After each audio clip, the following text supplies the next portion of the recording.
It started with streamers, not the festive kind, but the type that clung to polyester blouses and nestled in the forgotten corners of your handbag for days after a celebration no one truly appreciated. I, Anna K. Hayes, the operations coordinator, had just finished arranging the final floral display for Quantum Dynamics' 10-year anniversary gala. I was double-checking the organic, fair trade, artisanal coffee orders when I noticed something unsettling. My name, Anna K. Hayes, the meticulous orchestrator of office life, was conspicuously absent from the new all-staff celebration calendar invitation. Initially, I dismissed it as an oversight, probably Chad again. Chad, my smug, 30-something boss, with his slicked-back hair and designer stubble, the sort of man who wore bespoke suits without socks and called it minimalist chic. He was the kind of person who once asked me what a physical file was, then guffawed when I explained it, convinced I was inventing archaic terms. He boasted a standing desk, a gourmet protein shake subscription, and the emotional depth of a damp Post-it note. I sighed and continued my work. I had no time to chase down a digital slight. There were catering schedules to finalize, welcome banners to hang, and seating charts to perfect. I secretly adored it. The order, the meticulous lists, the illusion of control. This office, its supply cabinets, its finicky espresso machine, even the interminable quarterly compliance trainings, it was all mine. I knew who inflated their expense reports and who was discreetly involved with colleagues across departments. I knew where the figurative secrets were buried, and if I ever lost my composure, perhaps even the literal ones. I was the one who procured ergonomic keyboards for the UX team before their wrists began to ache. I restocked the mini fridges with oat milk and cold-pressed juice before the digital nomads started grumbling. I had my own key to the server room, not because it was given to me, but because I'd made a copy back when they were too disorganized to prevent it. So, when my email chimed at 4:47 p.m. with a subject line simply stating organizational adjustments, I didn't anticipate my world to upend. I clicked it. 2 curt sentences, no salutation, no closing, no punctuation beyond a final period. Effective immediately, your role as operations coordinator has been deemed redundant. Human Resources will contact you regarding your final remuneration. Redundant. The word struck me like a blow to the solar plexus. Not dismissed, not let go, but redundant. Like a rotary phone in the age of smartphones. Like a physical map in a world of GPS. Like the stale, forgotten packet of sugar at the bottom of the communal sugar caddy. Used up, discarded, left to crystallize. My fingers froze above the keyboard. My screen mirrored my stunned expression back at me. Outside my glass-walled office, an honorary corner space I'd earned by dedicating my prime years to this place, the world continued its indifferent spin. Chad laughed too loudly at some insipid joke. Sarah from marketing posted another Instagram story about hustle culture while clocking in a mere 2 hours a day, and Slack notifications pinged, oblivious. I rose slowly, my knees cracking like dry leaves. I walked to the supply closet, gazing at the orderly rows of label makers, staplers, and emergency pain relievers I'd diligently stocked for my pampered colleagues who couldn't plan beyond their next coffee break. Every item had its place. Every drawer held significance. I built this structure, and now I was redundant. I sank back into my chair. My desk calendar was still open to this week's tasks. Finalize gala decor, confirm premium liquor delivery, order vegan dessert bites, print Chad's cue cards for his impromptu speech. All neatly checked off with precise red ink. My hand reached almost instinctively for my lower left drawer, the one with the antiquated files, the one no one else knew existed. I hadn't accessed them in years. I didn't need to. My mind was a meticulously organized archive with a hint of sarcasm and a deeply held grievance.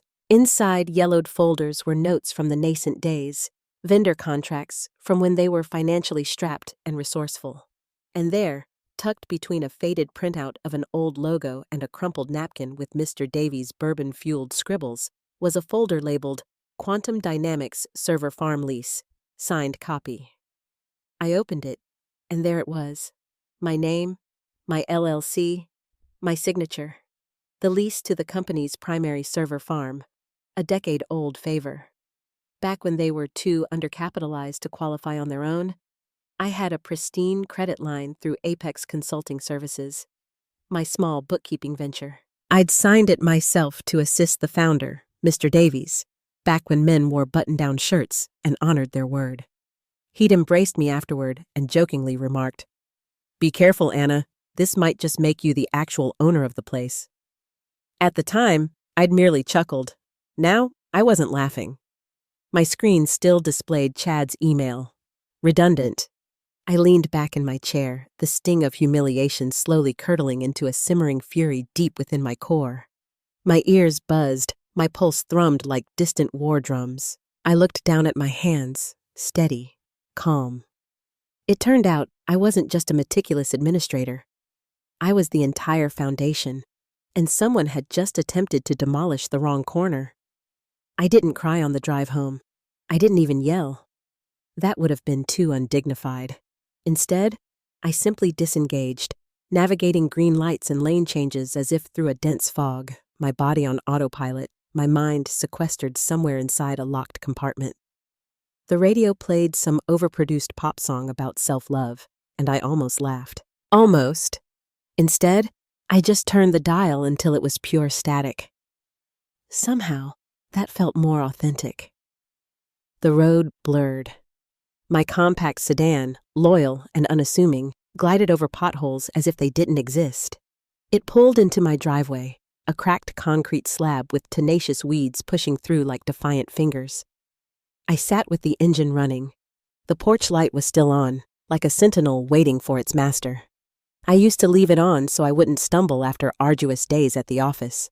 But now, I just stared at it as if it were mocking me. When I finally switched off the engine, my fingers lingered on the keys. That 2-sentence email replayed in my mind like a faulty recording. Your role has been deemed redundant. Just like that. No ceremony, no gratitude, no acknowledgement for a decade of uncredited overtime, crisis management, birthday celebrations, and meticulous supply orders. Just erased from the ledger like a minor accounting error. Inside the house, it was quiet, save for the low hum of the refrigerator and the dry rasp of the furnace activating. I left my purse on the kitchen counter, my coat half on, and drifted toward the living room. My laptop sat open on the coffee table, still logged into my work account, an account I assumed would be deactivated by morning. So, I began dragging folders to an external drive. Photos from team outings, old invoices, saved receipts, vendor contracts. I had no real reason to keep them, perhaps habit or grief disguised as routine. I clicked through them numbly, dragging and dropping, my eyes half closed, shoulders slumped. That's when I saw it. A folder tucked deep inside a backup drive labeled Legacy Ops Docs. I double-clicked. Inside, scans of old leases, insurance paperwork, equipment receipts. My fingers hesitated over a file titled QD Data Center Lease, Final PDF. My mouth went dry. I opened it, and there it was. A wall of legal jargon I hadn't considered in years. Scrolling past paragraphs about server rack weight limits and HVAC load capacities, my eyes found what they were searching for. Lessee, Apex Consulting Services LLC. Lessor, Quantum Dynamics Inc. Term, 10 years. Start date, March 2nd, 2015.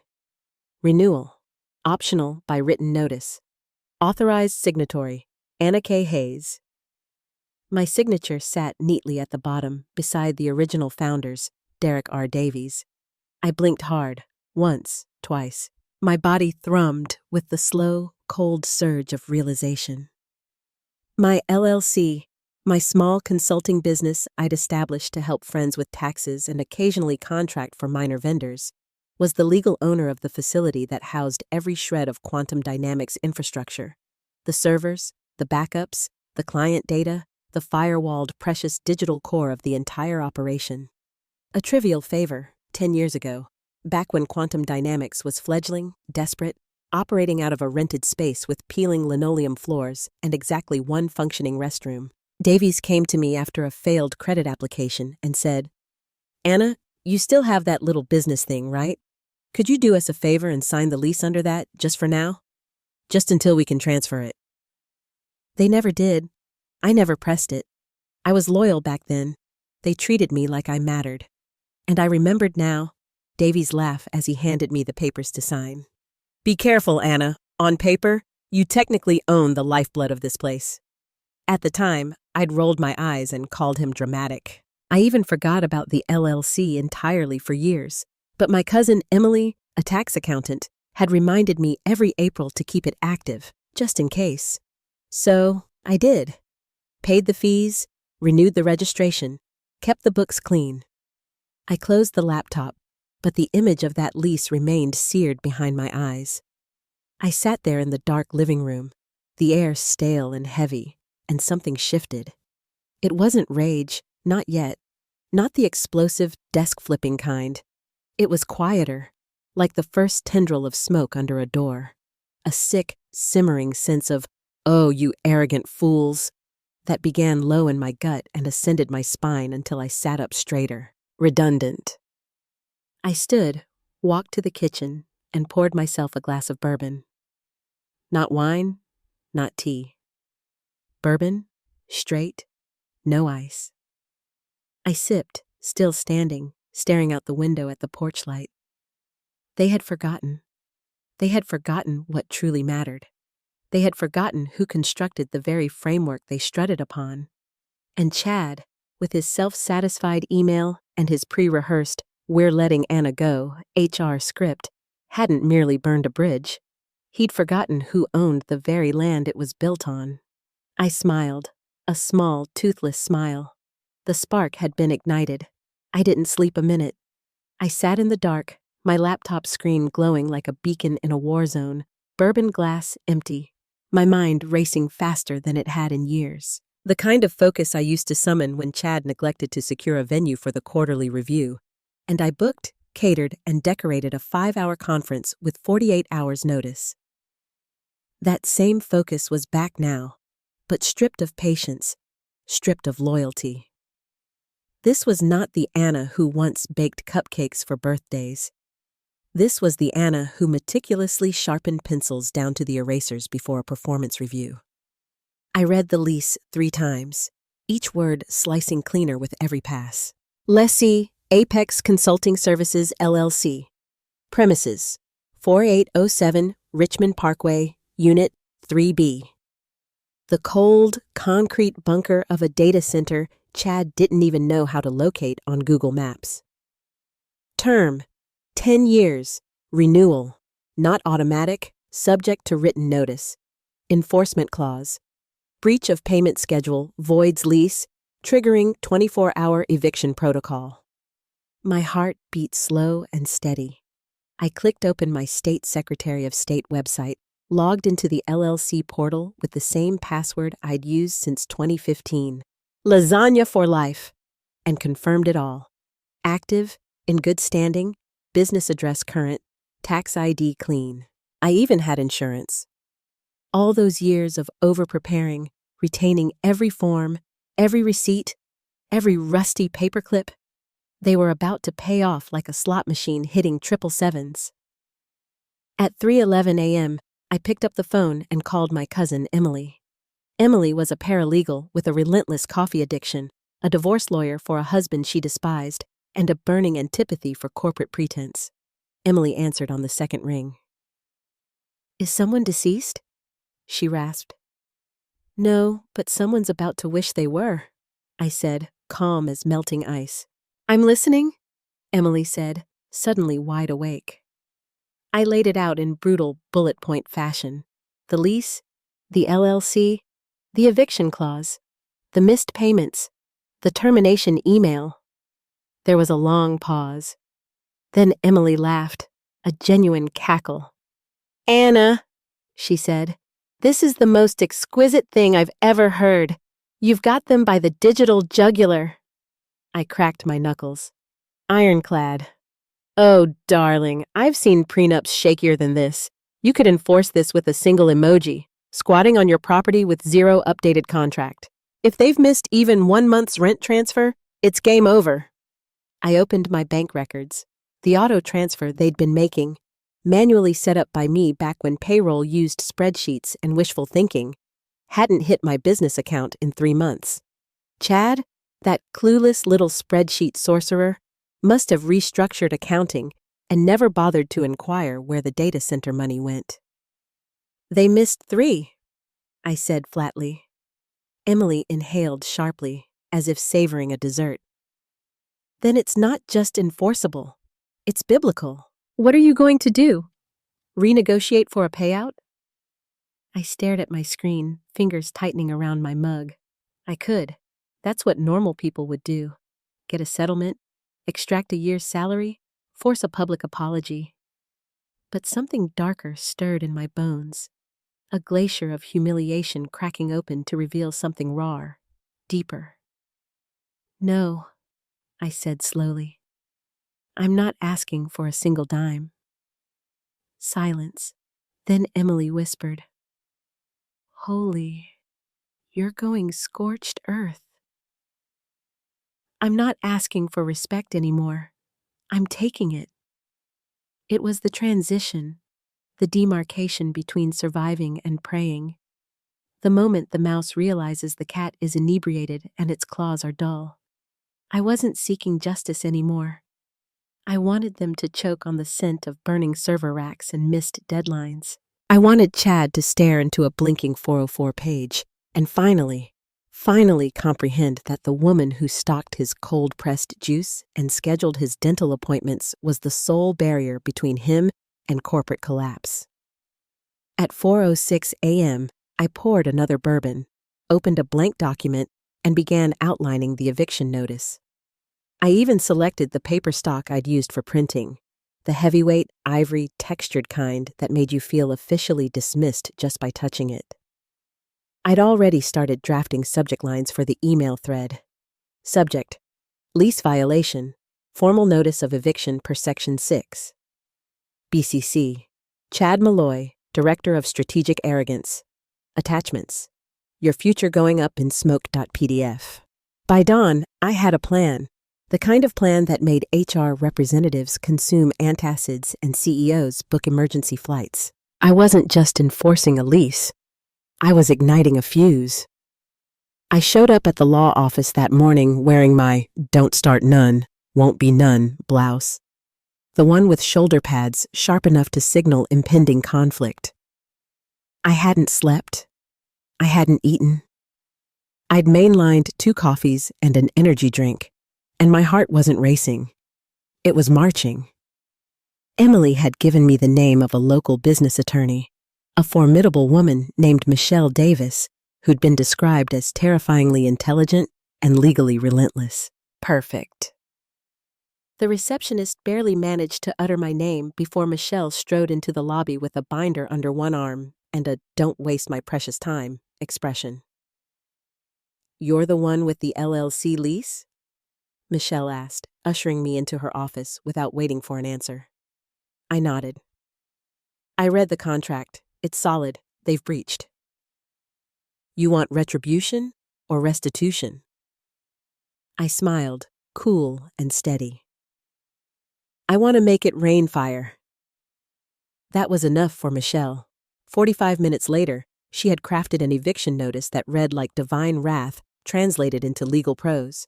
Every line was sharp enough to draw blood, citing breach of contract, non-payment, and the absence of a formal renewal agreement. The letter declared Quantum Dynamics in unlawful possession of the premises and provided 24 hours to vacate. Not 48, not by the end of the week. 24. No room for maneuver, no grace period, just a deadline with fangs.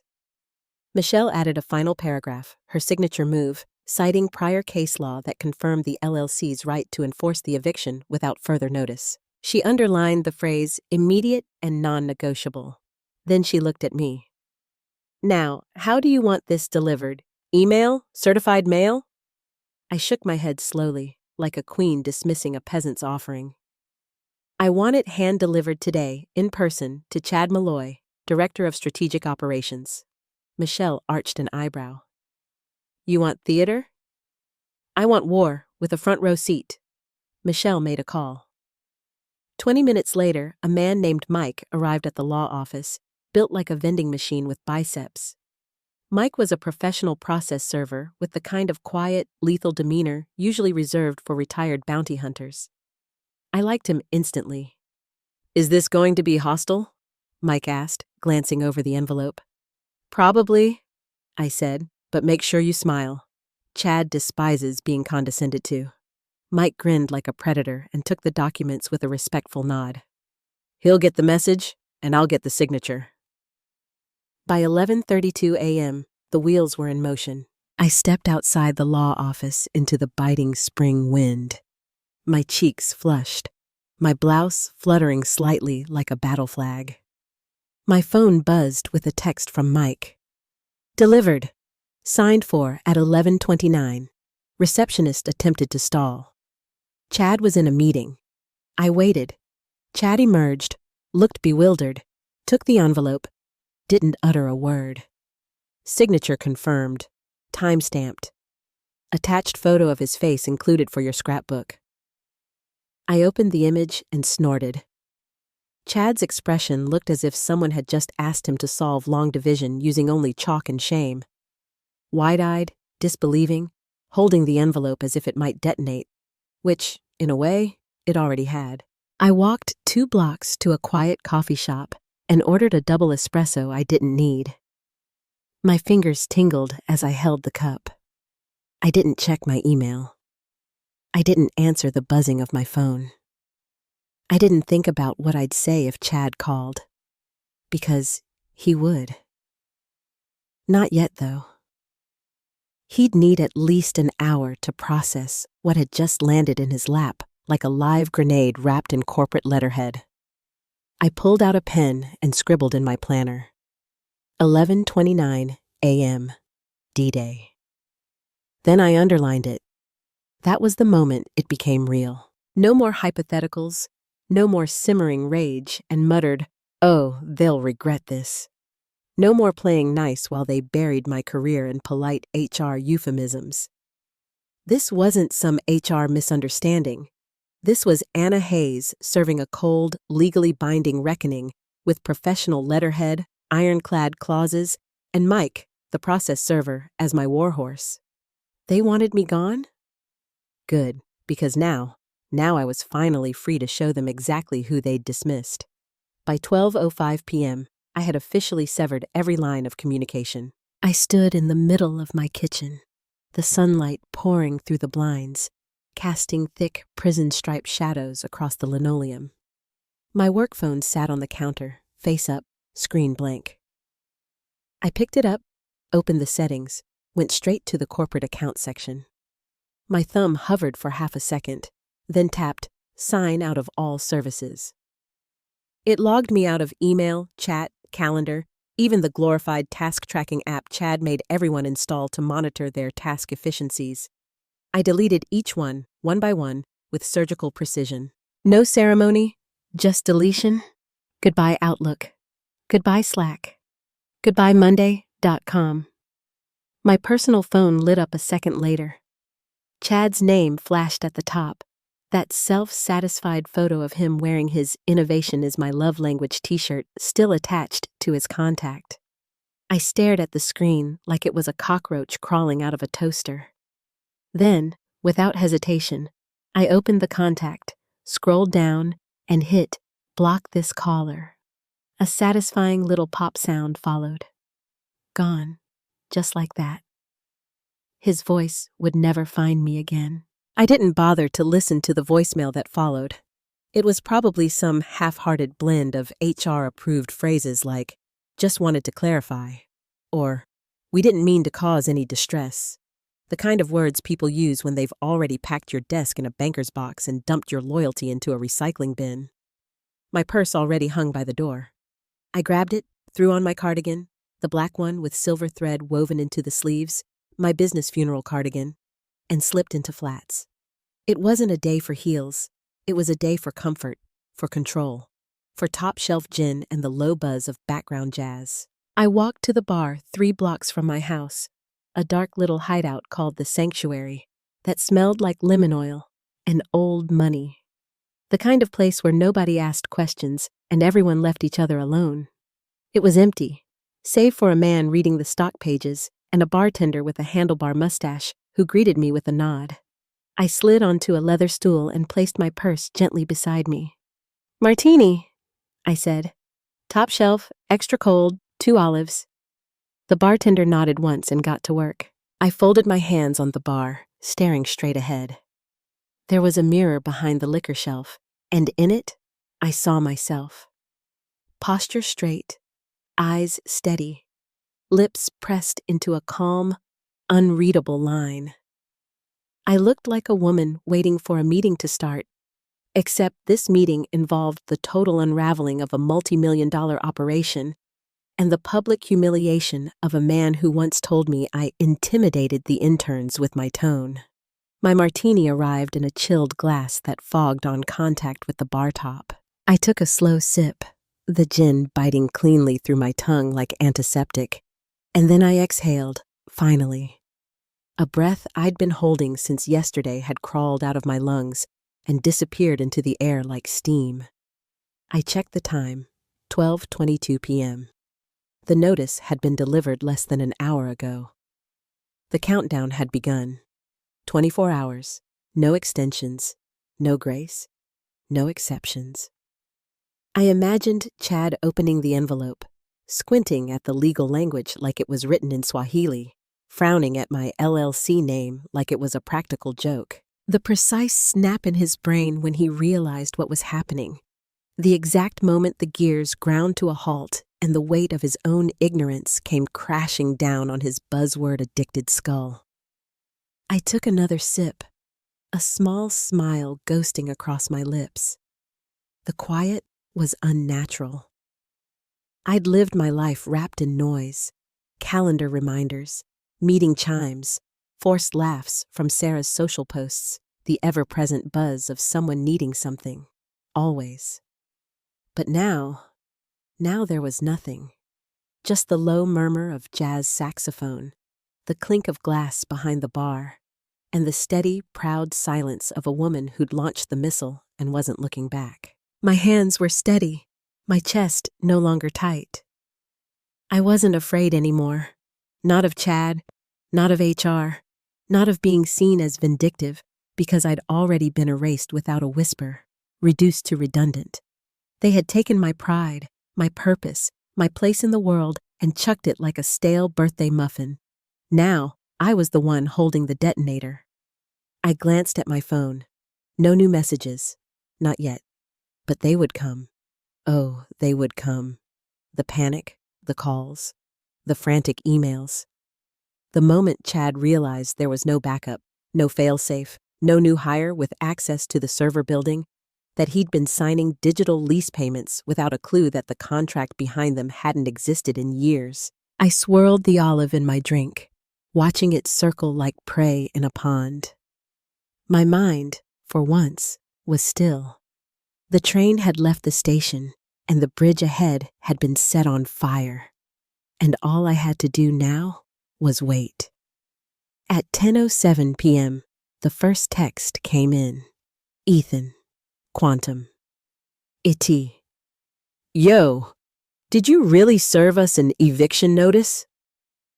I blinked down at the screen, my lips still cool from my last sip of martini. I'd almost forgotten about Ethan, junior IT support, fresh out of community college, barely old enough to rent a car, and still green enough to think HR had souls. But he was decent. He used to refill my printer paper before I had to ask, and once helped me reconnect the office Bluetooth speaker after Chad optimized the network and knocked it offline for 2 days. I stared at the message. 3 blinking dots appeared, then vanished, then returned. Finally, Ethan. Chad read it out loud in the break room like it was a stand-up set. Called it the most delusional stunt ever pulled by an office manager. Said your LLC sounded fake, like something from a Hallmark movie. I smirked into my glass. Of course, he did. Arrogance was Chad's native tongue. He could transform a full-blown legal threat into a comedy bit if it made him feel in control for another 5 minutes. I imagined him perched on the edge of the conference table, sleeves rolled up just so, grinning while interns forced nervous laughter and HR winced in the corner. I didn't reply. 5 minutes later, another buzz. Ethan. He gave the envelope to Jennifer from HR and told her to call Anna and tell her to knock it off. I heard him say, "Tell her she can keep the stapler." Okay, that made me laugh out loud. A sharp, dark snort that startled the bartender mid-polish. I leaned back in the booth, the vinyl creaking beneath me. The room felt warmer now, like the heater had kicked on, but it was just my blood beginning to circulate faster. That moment, the smug dismissal, the assumption I'd fold, that he could just shrug off a binding legal document because he didn't understand it, was delicious. It tasted like justice marinated in schadenfreude. I didn't need to answer Jennifer's call. I wouldn't even let it ring. I imagined the poor woman rehearsing her script, dialing with trembling fingers while Chad hovered nearby, mouthing lines like, "Say she's being emotional," and "Play the we're all professionals card." They still thought I wanted attention. They still thought this was a tantrum. But then the third text came in. Ethan. Okay, now it's getting weird. I think legal just showed up. Chad stopped laughing. They pulled him into the glass meeting room, even shut the blinds. He looks pale. I felt it then, that shift in the wind, the scent of burning silk, the first crumbling stone from the fortress wall. I stared down into my half-empty glass and watched the olive roll against the curve. Ethan. Not kidding. Head legal counsel has the notice printed. She circled stuff. Chad's trying to talk, but he keeps looking at the floor. Jennifer won't make eye contact with anyone. I took another sip, let it linger. The jazz track in the background hit a melancholy piano solo, notes tumbling like a slow collapse. Perfect. Ethan. Also, everyone's looking at the company payment records now. You weren't bluffing. That LLC is real, isn't it? I finally replied. Me. Very. A pause. Ethan. Holy, they're panicking. I think someone from the C-suite is calling the data center vendor. Chad's pacing in circles. He said something about miscommunication and historical arrangement. I laughed again, this time low and full-bodied. Historical arrangement. The corporate version of, I didn't read the fine print and now the building is on fire. My phone buzzed again, another voicemail from a restricted number, then another and another. The suits were waking up. Their golden boy had triggered a bomb buried in an old lease agreement from the recession days, and now they were running toward the exits without realizing the fire was already in the walls. I didn't need to call anyone. I didn't need to explain. I just sat there, sipping slowly, the queen of my own private coliseum, while the lions began to tear at the marble pillars. Because this wasn't just payback. This was the moment Chad realized the meticulous administrator didn't just keep the receipts. She was the receipt. By 2:12 p.m., my phone had become a war drum. Blocked numbers, unknown area codes, one after another, like cockroaches scrambling under a flipped light switch. I let it all ring, didn't even flinch. Each vibration against the bar's polished wood was a hymn to my newfound divinity. I took a long, slow sip of my martini, my second, and glanced at the screen as another no-caller ID flashed across it. Decline. Again and again. By 2:26, my email lit up like a Christmas tree strapped to a meltdown. The first one came in from Jennifer in HR. Subject: just touching base. Body: Hi Anna, hope you're well. I was wondering if we could hop on a quick call to clarify some things. There seems to be a bit of confusion regarding the lease documents you sent. Nothing major, just would be great to chat. I arched an eyebrow. Just a bit of confusion, huh? Like misplacing the stapler, mislabeling someone redundant, and accidentally building your entire digital empire inside a building you don't legally own? I didn't reply. Next came another one, this time from a name I hadn't seen in years. Subject: urgent, need to resolve this, from David Miller, VP of Infrastructure. Body: Anna, I understand there's been a miscommunication. I'd like to personally extend an apology if anything came across as dismissive regarding your role. Really appreciate a moment of your time to sort this out.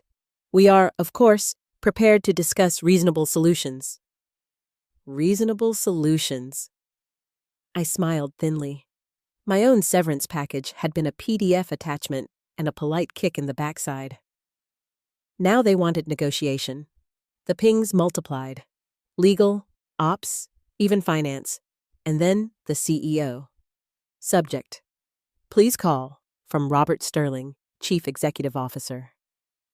Body: Anna, this is not how quantum dynamics handles conflict. There's clearly been a massive oversight. I wasn't aware of the nature of your business entity or the extent of your role in the lease. That's on us. Let's fix this before things escalate further. You've always been a valued part of the team. I'd appreciate a call. There it was, the valued part of the team line. After 10 years of being called Anna from Ops, now they remembered my name. My phone buzzed again. Voicemail, a Chicago number. Sterling. I plugged in one earbud and hit play. The voice was tight, forced calm, the kind of tone you use when you're trying not to scream in front of a witness. Hi, Anna. It's Robert.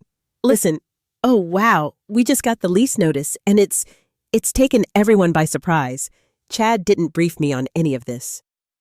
Look, I know there's probably some bad blood right now, and believe me, we're going to be reviewing everything internally. This eviction stuff, it's not necessary. We're all adults here. We can find a solution. You've got leverage, I get it, but let's not nuke the building over a misstep. Please call me back as soon as possible. Click. I took another sip of gin, tilted my head back, and let the bitterness roll down smooth. Then I calmly hit delete. I wasn't nuking anything. I was following protocol. Their protocol. Same way they followed it when they decided I no longer aligned with current strategic objectives. Now, I was the objective. My inbox pinged again. Subject: please, from Chad Malloy. Body: Anna, this is not funny anymore. We have vendors threatening to pull out. We're not even sure how you managed to... Look, let's just talk. Just one call. One. Please. The lowercase please was the cherry on top. No more swagger, no more startup jargon, just a man unraveling in real time. I watched the screen for a moment, then typed exactly 2 words into the reply field. Lease attached, and sent it. That was all they were getting from me now. No warmth, no comfort, no rope, just the facts, the contract, and the ticking of a clock that refused to be reset. I glanced at the bar's antique wall clock. 3:04 p.m., 20 hours left. The queen had left the castle, but she took the keys to the kingdom with her. At 7:41 p.m., I was on my 3rd martini and my 2nd helping of nachos at the sanctuary when my phone lit up again. Ethan. Quantum. It's happening. Everything's on fire. I set down my drink with deliberate care, wiped my fingers on a napkin, and tapped back. Me. Define fire. Ethan. Chad's been locked in the fishbowl since 5. No one's seen him eat. He ripped the whiteboard off the wall and screamed at legal. Heard him say, "Why the hell didn't anyone know about this damn lease?" I smiled slowly, like a cat watching a laser pointer dance off a cliff. Ethan. They called a red tier incident protocol meeting, but the VPN dropped twice during the call, and nobody could access the recovery drives. The CIO tried to pivot to cloud, but get this, Half our dev infrastructure is still on-prem, and it's all in your building. Ethan. People are crying, Anna. I paused, not with joy, not with guilt, just acknowledgement. That cold flicker of consequence licking the edge of my conscience. They were never built for failure. Not this kind. Not structural, foundational. Anna has the keys, kind. They were agile until the power cut out. Disruptive until the disruption turned on them. Nobody expected the operations coordinator to be the final domino. Ethan. They tried calling a judge, like for an injunction, emergency stay, but it's too late in the day, courthouse is closed. Best they can do is file something Monday. The CEO said, "We need 72 hours to migrate." I stared out the bar window. The street was quiet, rain threatening but holding back. Inside, the bartender switched the playlist from jazz to slow blues, something about heartbreak and bourbon. Ethan. They have no off-site backup. None. Disaster recovery server still runs on a Frankenstein Linux box you patched back in 2013. We're toast if we lose the rack access. Me. Then you'd better finish those nachos fast, kid. My thumb hovered before sending that one. I softened it by 1 degree. Me. I'm sorry you're in it. You deserved better. That was the sliver. Not for Chad. Never for Chad. But for the Ethans of the world. The quiet workhorses who got used up and talked over. The ones who stayed late, skipped lunch, took the heat. The ones who'd clean up the mess, even if they didn't make it. But I didn't let it linger. Pity was a luxury I hadn't tasted in years.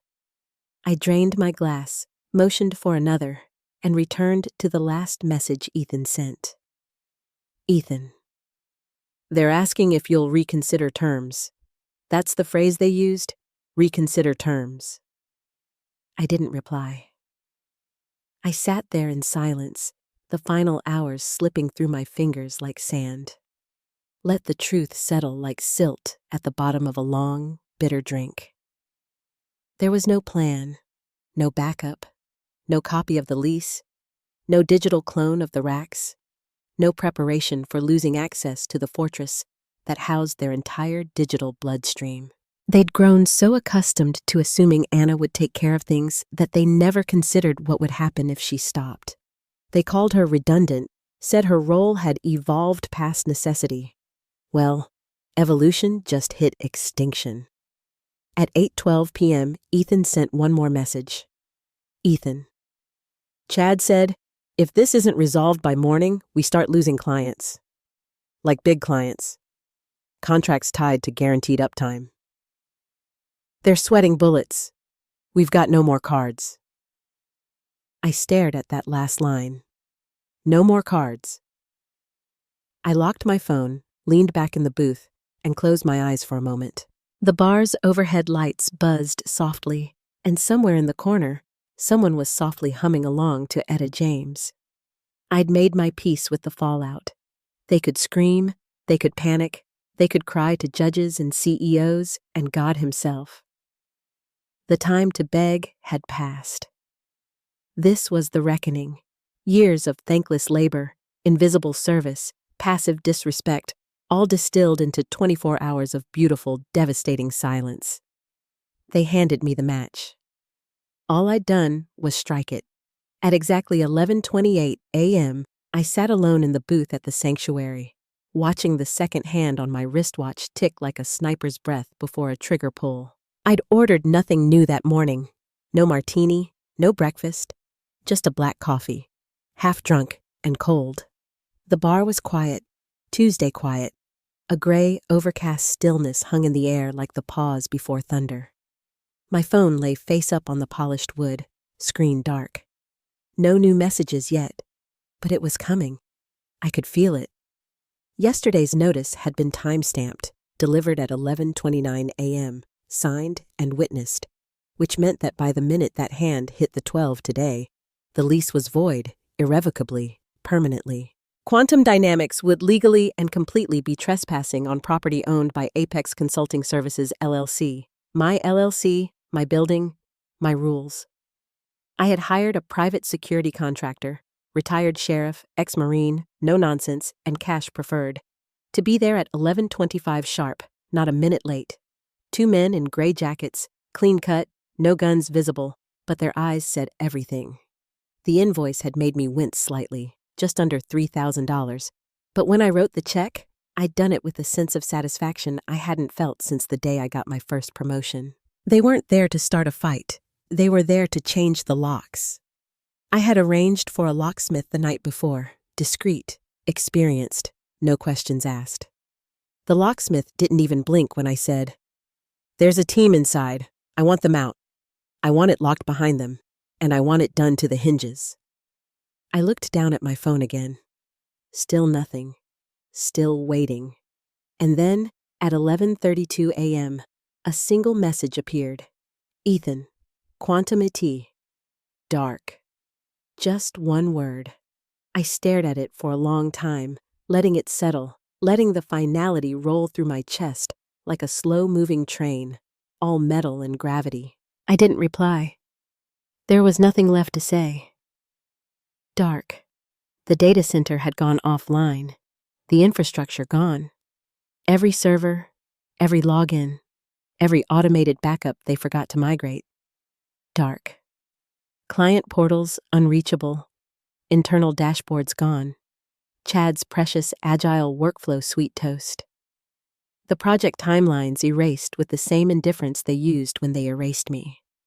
I imagined the office now, silent, phones dead, emails bouncing. Chad white-knuckling a coffee cup as he screamed at some junior staffer to just fix it, like brute force could reverse contract law. I imagined Jennifer from HR muttering something about possible reinstatement, while someone from legal quietly texted their own lawyer, and the CEO, probably in a glass office with his forehead pressed against the window, finally understanding what Anna had meant when she said, "Nothing is redundant unless you don't understand what it does." I leaned back in the booth, reached for the now warm cup of coffee, and took a sip. Bitter, flat, but it worked. My phone buzzed again. 3 missed calls from numbers I didn't recognize. Probably corporate vultures finally waking up to the smoldering crater their empire had become. I turned the phone face down. Done. No more talks, no more terms, no more requests to discuss this professionally. The bridge was gone, and the river beneath it boiled. And me? I wasn't happy. That wasn't the word. This wasn't joy. Joy was soft, light, foolish. This was something harder, sharper, a kind of hollow, surgical peace. The spreadsheet sultan had been logged out permanently. I exhaled once, slow and deep, then let the silence wrap around me like a shawl. It was over, and I'd made damn sure they'd never forget who really owned the place. This story teaches us a powerful lesson about the importance of recognizing the value of every individual, especially those who work diligently behind the scenes. Anna was deemed redundant, a term that dismisses years of dedication and essential contributions. However, her deep understanding of the company's foundational operations and her quiet acts of loyalty and foresight ultimately became her greatest strength.